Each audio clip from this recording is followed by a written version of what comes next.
World Economic Forum Try Not to Laugh edition. And when you stop and think about it, it's pretty extraordinary that we, select group of human beings, because of whatever touched us at some point in our lives. Who touched you, John Kerry? Show me on this doll. Where exactly did they touch you, and more importantly, who? And can you be untouched?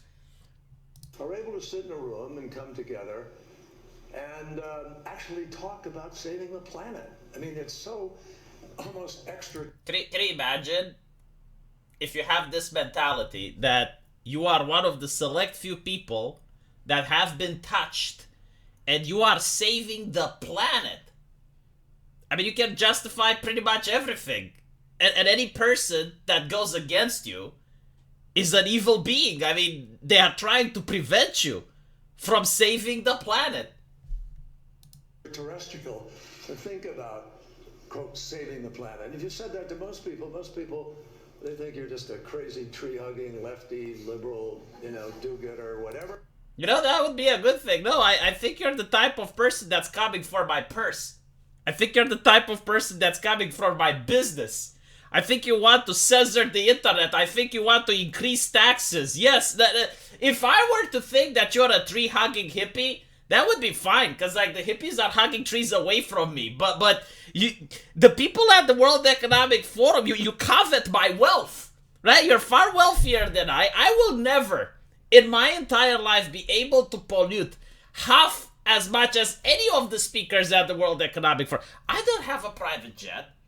I don't have an entourage. I don't have a security detail. They're not people polluting around me just so I can exist. And there's no relationship. But really, that's where we are.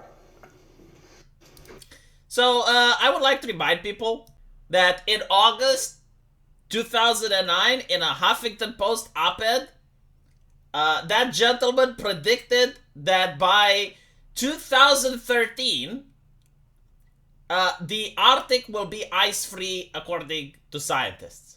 All right? But now it's 2023. I guess the Arctic still have ice, but we still hear John Kerry continue to ramble on about the catastrophic future. Of course, he wants more money, obviously, right? Which he will take from me and you through taxes. But what's more important is that now I guess he doesn't have science, because Dr. Fauci is close to retirement, right? So the science is retiring. As such, without the science, now he has been touched. Right, so he has a group of people that have been touched as well, and they will be saving the planet properly this time.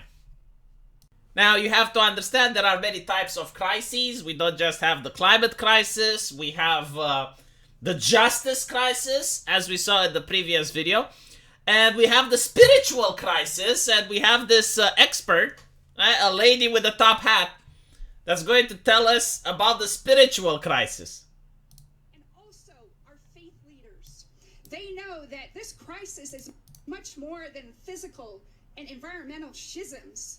We have a deeply wounded spirit as a people that is in desperate need of healing and restoration. And we must look to our Almighty Creator to find our proper place in humanity, our proper place as that one strength. See, I blame Wizards of the Coast for instead of focusing on the important thing, because we noticed that fiction can change the world, they should have focused on adding more spells into Dungeons and Dragons, like greater restoration, greater healing. But unfortunately, they're focused on removing Racismus from the game, so we lack those spells.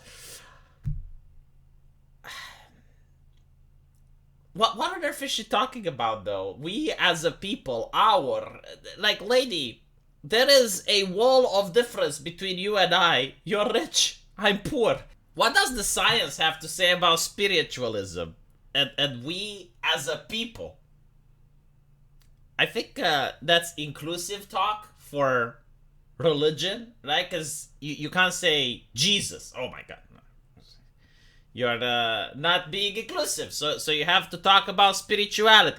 What I also love is the fact that the World Economic Forum, by pushing for globalism, because they don't have like regional solutions, right? Like they're talking about planetary solutions. Now,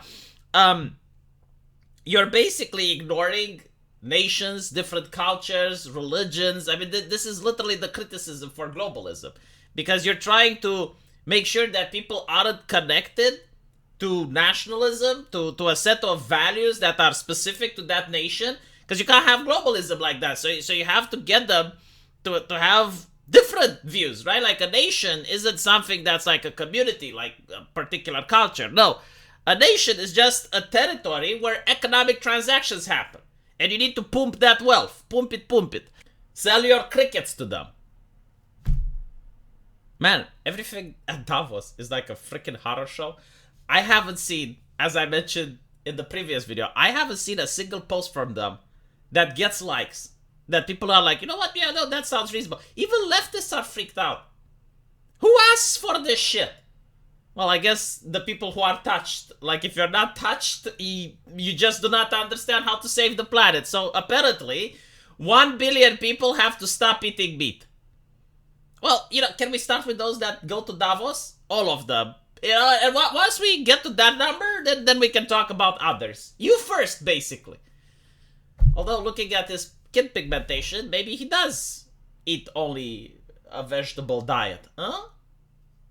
Does the Siemens AG chairman eat only vegetables? Maybe he does have time, especially if you have the staff to prepare it for you. I mean, if you want a vegan diet, you have to eat 3 times, sometimes more a day. Meanwhile, the working man who can't afford to waste time cooking just takes a hamburger, throws it in the pan, couple of minutes, done. You can only eat once or twice a day. Because then you have to be the wage slave, like the Daily Wire likes to call it, huh? But anyway, right, there's one more thing that I want to show you, the entertainment from the World Economic Forum. See, I have another channel, it's called Lack of Entertainment. And I'm curious, like, how the elites entertain themselves. And we have this very beautiful performance. Hope I don't get a copyright claim, because this song is probably going to be all the rave on the internet. One of the most beautiful songs that I have ever heard in my life. And we're going to enjoy it together.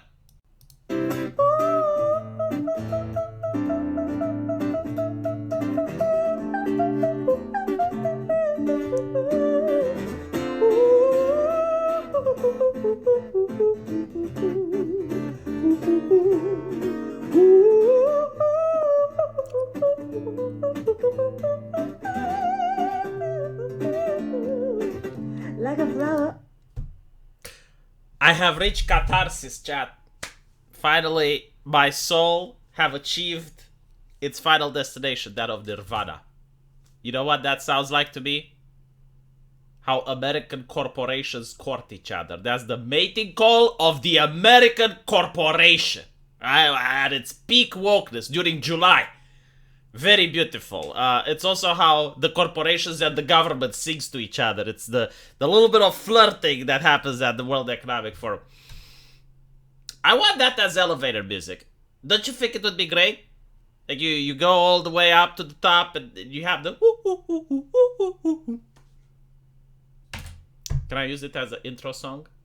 I want to use it as an intro song. Look at the facial expressions though. Like this gentleman right here. He's got like the facial expression. That's beautiful. I would use it as an intro song, but I'm afraid I would get the copyright strike. Still, best hits in music at the World Economic Forum. Let me know what you guys think, and as usual, I will see you in the comment section. Take care.